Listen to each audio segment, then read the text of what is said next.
Her name was Emily Carter, and most nights she smelled like coffee grounds and fryer oil instead of perfume. While other students her age were sleeping or scrolling through their phones, Emily balanced a heavy tray on one hand and a backpack full of dreams on the other.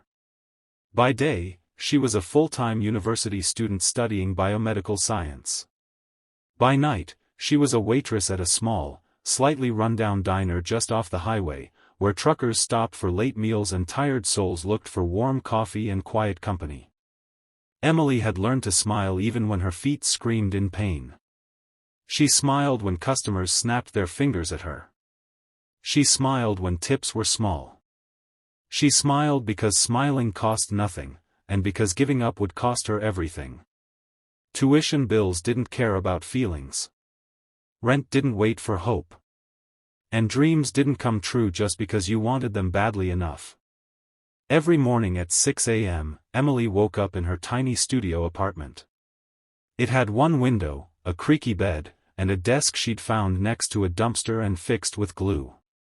She studied before class, went to lectures all day, then rushed straight to the diner. Sometimes she ate only a piece of toast and a cup of tea. Sometimes not even that. But she never complained. Not out loud. Her mother had passed away 3 years earlier after a long illness, leaving Emily alone with memories and medical bills. Her father had disappeared when she was a child. There was no one to fall back on. No emergency fund. No safety net. Just Emily, her textbooks, and a stubborn belief that education could change her life. One rainy Thursday night, the diner was quieter than usual. Rain streaked down the windows, blurring the neon sign outside.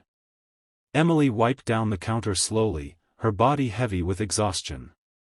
Finals week was coming up, and her tuition deadline was 2 weeks away.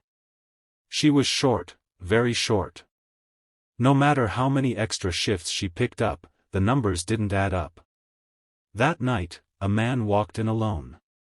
He was older, maybe in his late 50s, wearing a simple coat and glasses that had seen better days. He didn't look rich. He didn't look poor either. Just calm.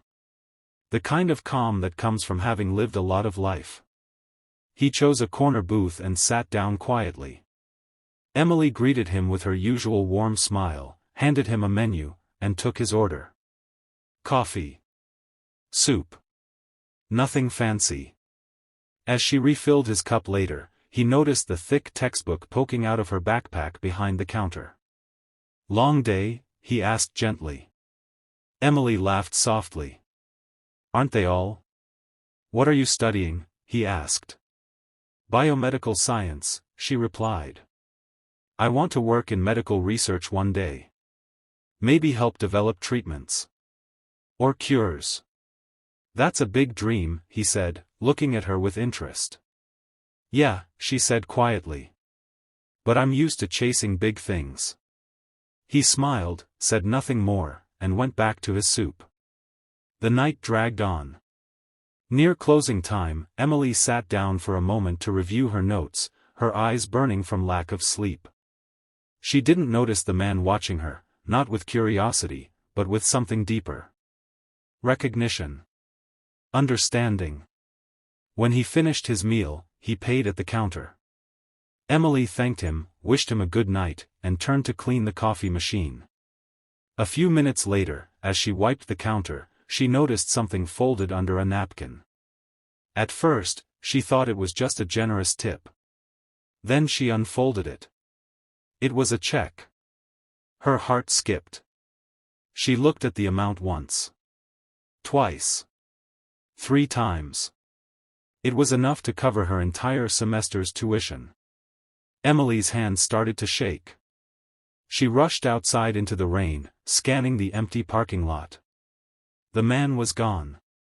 No name. No explanation. Just a small note written neatly at the bottom of the check. Don't quit. The world needs people like you. Emily stood there in the rain, tears mixing with water on her face.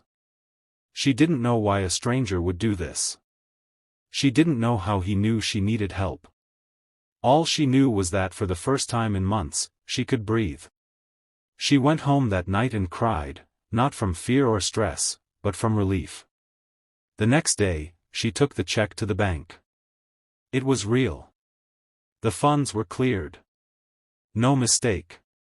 Weeks passed. Emily threw herself into her studies with renewed strength. She passed her exams with top marks. She kept working at the diner, not because she had to, but because she wanted to. Because it reminded her where she came from. Months later, near graduation, Emily received a letter in the mail.